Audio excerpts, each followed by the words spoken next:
And there's James's wonderful meal. It's a salad with loads of stuff in it. Mushrooms, lentils that are seasoned, and potato and a beet. And he's going to have a 2-bite, cupcake for dessert. I'm going to talk about George and Tammy. That got top of the stack. Awesome show. Joyride second, and Barbie made the bottom of the stack. Which is funny because I had, for some reason, I don't know why, I had high expectations of Barbie.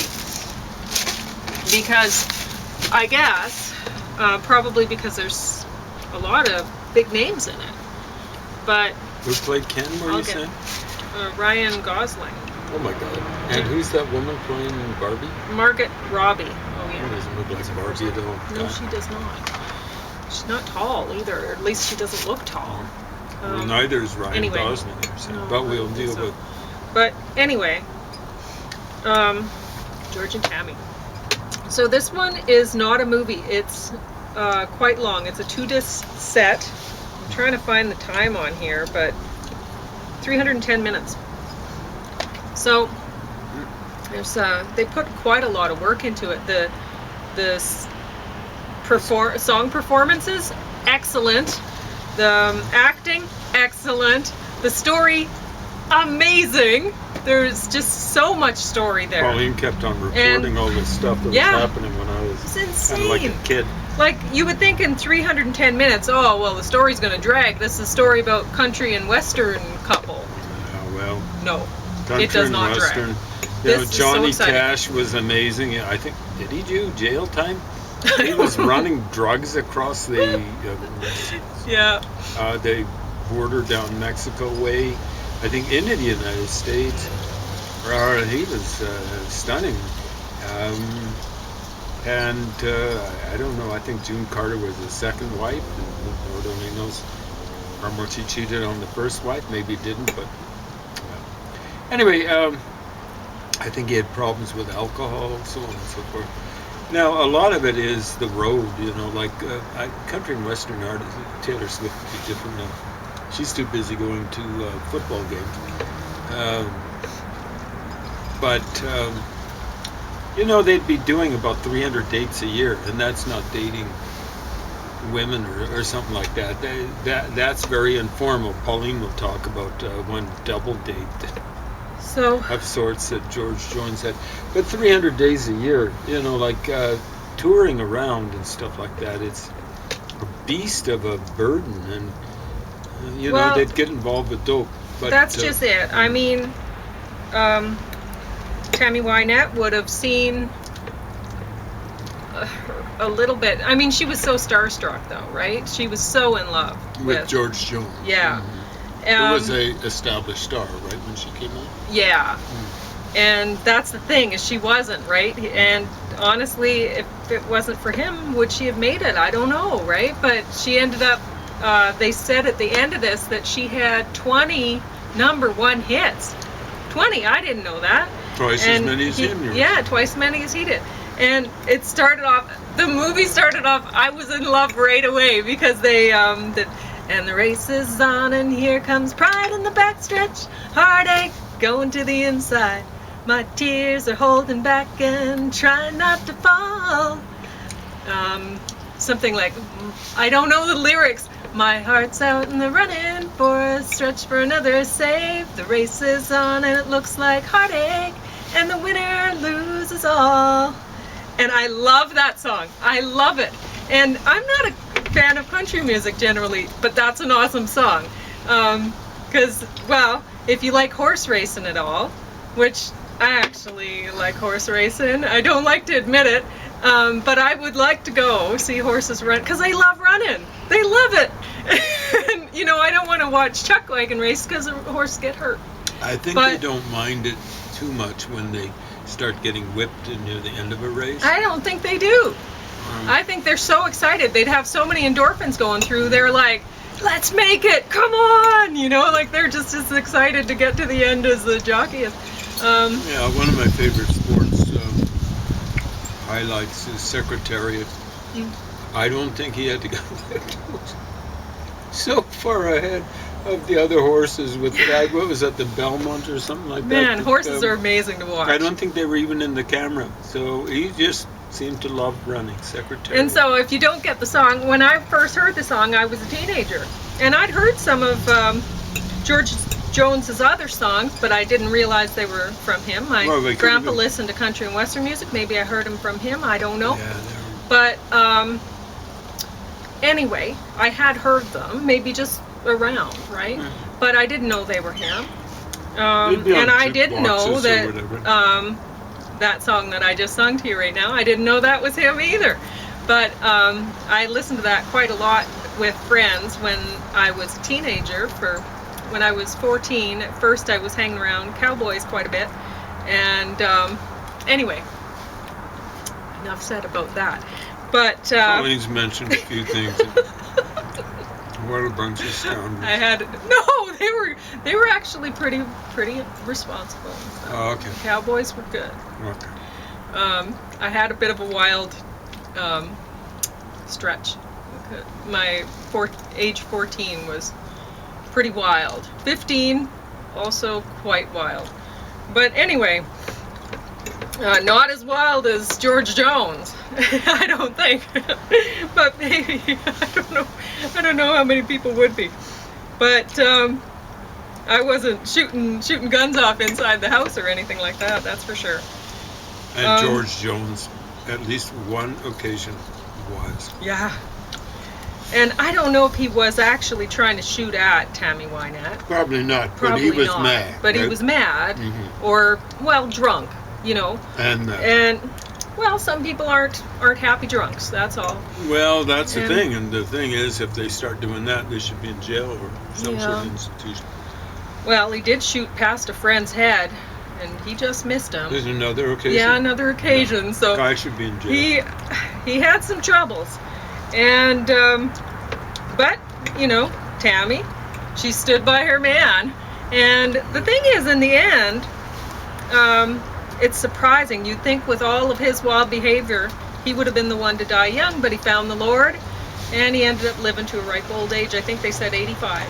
Whereas she ended up, she ran into a bad doctor, I suspect. I mean, they told the nurse told her. It sounds like an accident. Yeah. The majority of doctors are bad. Like she came when she gave birth. You know, she was talking to the nurse, and the nurse told her what had happened about the hysterectomy and stuff. And the nurse said, Tammy said, well, I would have liked to have somebody talk to me about it before they did that kind of thing. And the nurse was like, well, the doctor did what was best or whatever, right? And it's like, and apparently he did a terrible job, and she needed repeated surgeries to try to handle the scar tissue that kept reforming in bad ways, and she needed lots of painkillers, and of course with painkillers she kept needing more and more, and so she didn't end up living that long. And you're saying 55 or something? Yeah, I mean, one thing's good that can be said about that is they said she died in her sleep, which that's nice. But she had a tough time, and at the end, when they say that about most people, they're in their 80s, and they spend a lot of their time sleeping anyway. Yeah, but so another doctor death. I ran into all sorts of them. So she ended up marrying the songwriter after she got divorced from George. You know, and married her songwriter. And they presented it like it was kind of like a blackmail situation. Like he was a scumbag who beat her, and it wasn't a good marriage at all, not a happy marriage, and you were saying he had at least the equivalent of pictures, and was kind of that was the ex. That was the ex. So, and that one ended up fine. Nothing happened with that. But so she dumped I mean, him the ex for got George pounded Jones. out a few times from George Jones, but at least once. But anyway, yeah, wow. So they're presenting it at the end like. So she didn't stand by her man. She didn't eventually, but I mean, she did for a long time. How many people would put up with the gunfiring in the house? And all that, but right? her first husband was apparently not that bad. Well, he wasn't a nice guy to her either. Okay. You know, she didn't pick good guys, I don't think. Well, I mean, they're presenting it like George Jones really did love her, though. And well, come on. And they're presenting she was madly in love with him. Yeah, he should have been loving her from behind jail walls. You can't go around shooting around people. Yeah. So anyway, and they're presenting it like the songwriter is a real scumbag in the end, like they're making like he was the one who broke up George Jones and her so he could marry her through like pretty much blackmail, and then he was feeding her heroin, or well, something that he's shooting up in her arm, right? Maybe morphine. At one point she had one of those, what do you call those things, the lines like you had? Central line. Yeah, central line in. So to shoot in just in there. But honestly, she could have hired somebody to do that for her. It was right in her chest? Yeah. It was going into her heart, presumably. That's what it was. Yeah, well. Almost into your heart. Yeah, so anyway. She had all the money. She could have hired somebody who would have been a doctor, very discreet, to give her or a nurse, whatever, to give her injections if she wanted to, you know, rather than have him do it for her. And I mean, George Jones at one point, he's saying something about the poets messing with their relationship or something like that, or taking so much money from them. And it's like, okay, well, you listen to the lyrics of their songs. I don't know who wrote that, The Race Is On. Maybe he did. I don't know. But that one, that's an awesome, the lyrics are awesome. I mean, it has the like pride and heartache and whatever, they're the names of horses, right? It's a horse race, and it's also, there's the other meaning, right? So it's very witty, and the melody is snappy. It's, you know, that song has stood the test of time. It's an awesome song. And you listen to the lyrics while they're singing their songs, and they're not bad. They're pretty good. So would Tammy and George, for example, than have gotten the lyrics of Van Halen? So. Sure. Would they have gotten as much recognition as they had without those snappy melodies and lyrics? I don't think so. So anyway, I mean, yeah, they have nice voices and whatever, but they make out like the songwriter is a real bad guy. He's a real scumbag, and maybe he was, but you know, sometimes for she the seemed sake to of pick a him. movie, there was a Canadian, for example, who was made the bad guy in Titanic, and I hope apparently was a good guy, not just neutral. Oh, really? I hope his family sued successfully. You can't go around making stuff about. That's like mock documentary. Yeah, well, however, if this is true to what happened, whatever, awesome story. If it's not, still awesome story, still worth watching. If this is total fiction, it's still worth watching. This is an amazing thing to watch. Everyone would enjoy it. If you don't like country music, you would still enjoy this. This is so great. Anyway, from what I've heard, when I was a kid, it's pretty true to life. Well, you talking. The one thing they got wrong is this guy's kind of handsome. Got access to the internet, most people do. Look up pictures of George Jones. Compare and contrast. What did they say people called him? The opossum or whatever? Mm-hmm. They were teasing him? Mm-hmm. He had these like black eyes, you know. Like, I don't know what was going on there, but it was the alcohol abuse, something like that. I thought he looked like a raccoon, but one thing or the other. Okay, Joyride. So they say on this, the best comedic ensemble since Bridesmaids. So I was expecting a lot. If you put something like that on the cover, you better deliver. You better deliver. And not top of the stack. Cover, deliver. Mm-hmm. So what was Bridesmaids about? Well, it had. I don't know if I saw it. Oh gosh, what are those actors' names? The Melissa McCarthy. I think that was the first one everyone saw her in. And what's her name? Kirsten Wiig. Yeah. That was hilarious. Yeah. Yeah. That's a top of the stack movie. This one not so. So the story in this is about an Asian American who she was adopted as a Chinese orphan, right? So she's adopted by an American couple, and they're Caucasian.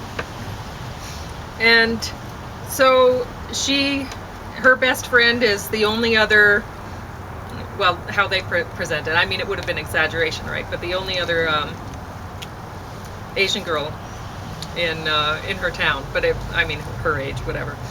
And so her best friend knows Chinese, and she's familiar with like she has family back in China that she's visited, and she's familiar, kept with the culture kind of thing. But she's a wild one. And this American adopted Chinese orphan girl who's grown up, she's become a lawyer, and she's very proper and down to earth and everything, and seemingly uptight compared to her best friend, but they make a good combination. You know, there's a straight guy and there's the other, right? So then they end up meeting with, they go to China because she needs a translator. She's presented herself as knowing Chinese to the law firm or whatever that she's working with, and they send her over to China to close this deal with some Chinese businessmen or something there. And she doesn't know Chinese, so she brings along her best friend to be a translator. And she ends up running into a friend that she had who's become a big movie star in China, a friend that she had in university. So and she's a real wild one. And she's she's reinvented herself as a proper sort of Christian, I don't know, but really she was extremely wild. So there's talk of her vagina tattoo, and you're thinking, okay, well, not actually vagina, probably somewhere in the area or whatever, right? Anyway, that part's funny. And then there's another one. So it's a group of 4 women. So in that way, I guess that's similar to Bridesmaid. It's a group of women. But the fact that this is called Joyride doesn't even make sense. It funny, you know what No, I'm saying? and hilarious. I mean, there are some funny parts, but there are a lot of parts that really don't make a whole lot of sense either. Like there's the part with a lot of drugs on the train, and they're hiding all these drugs and whatever, and this is in China? Yeah. Okay. And I don't know if I believe that. And wow.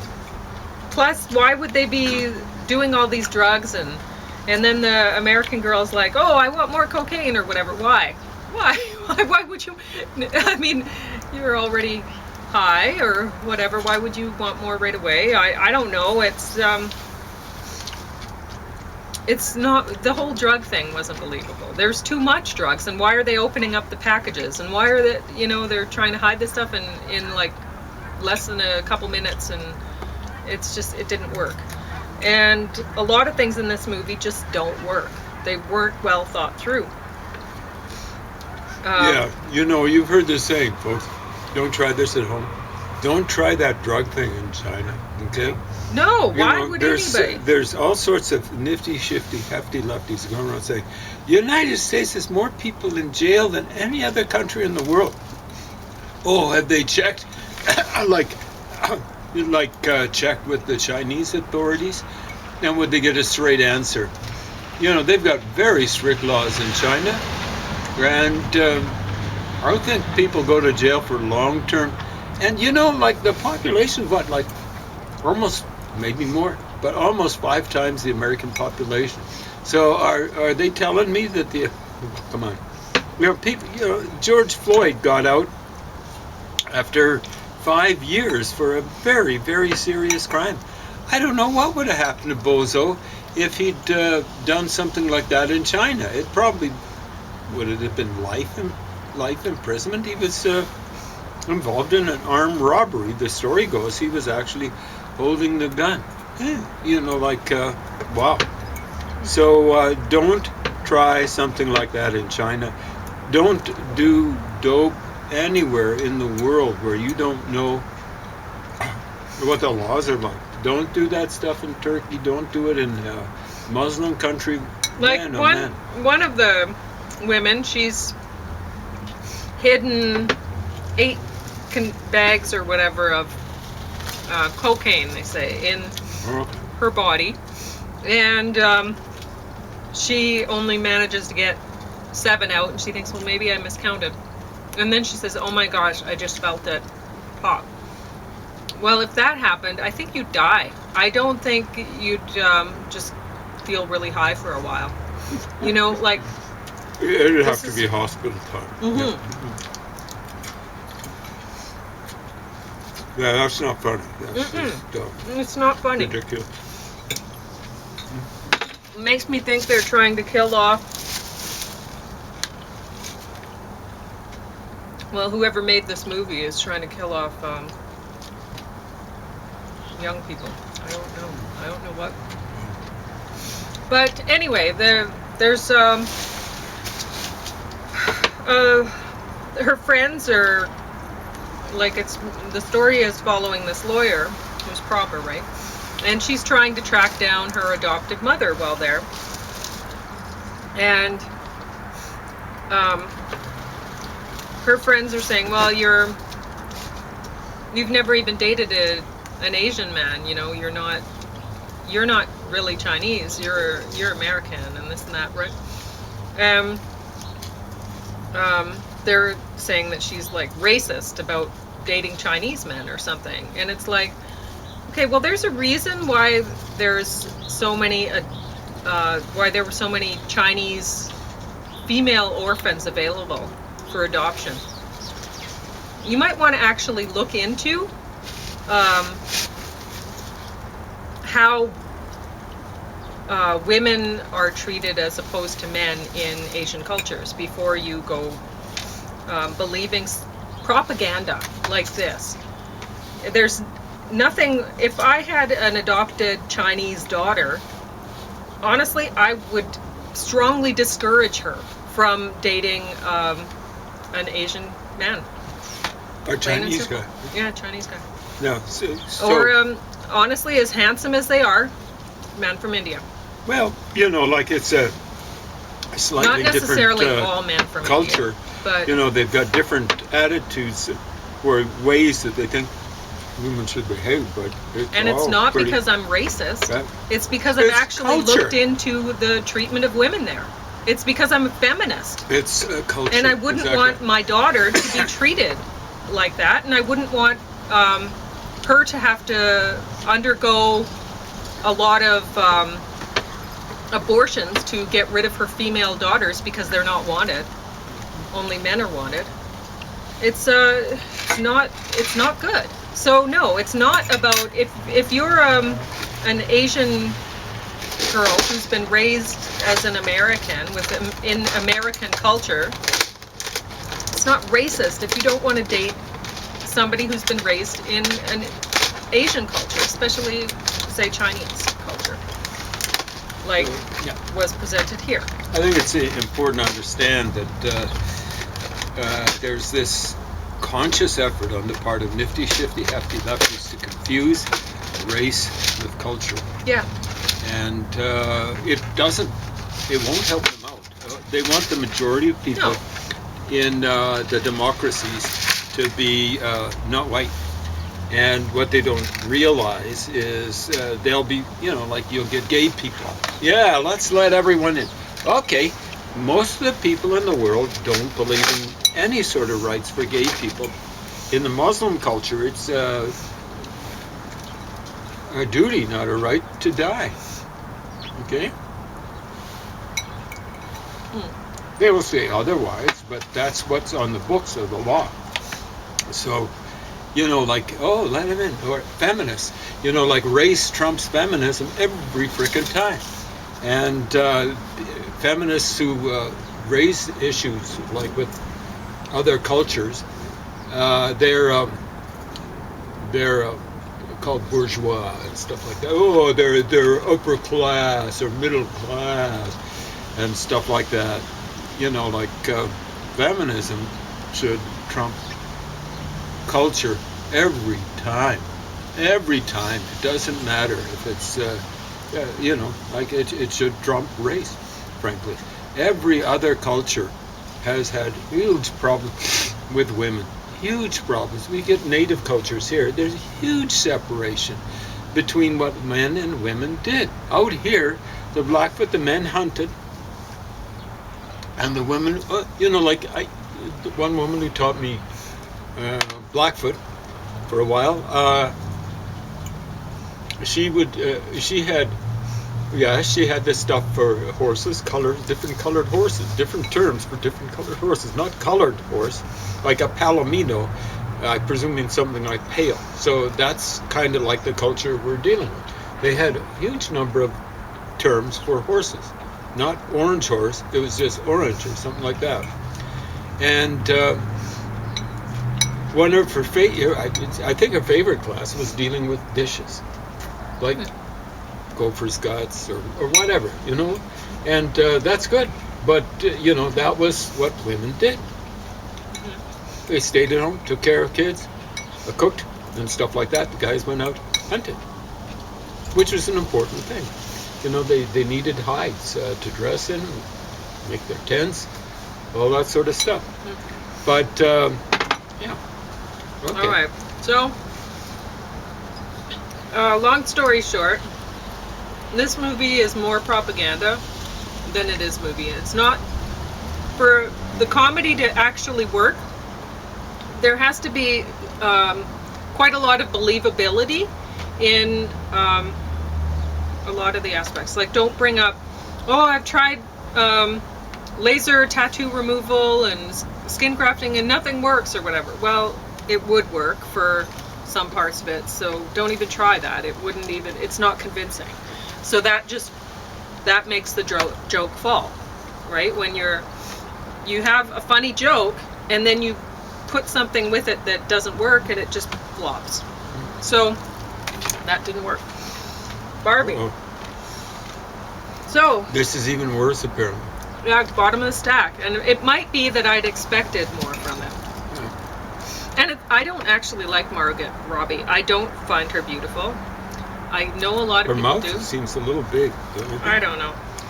I mean, they did have very white, big smile on her a lot of the time, which worked out pretty well for this movie.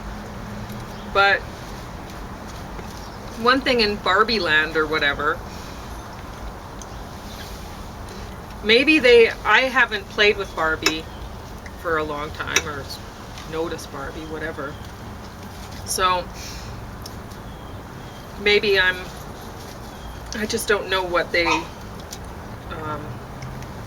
released as Barbies.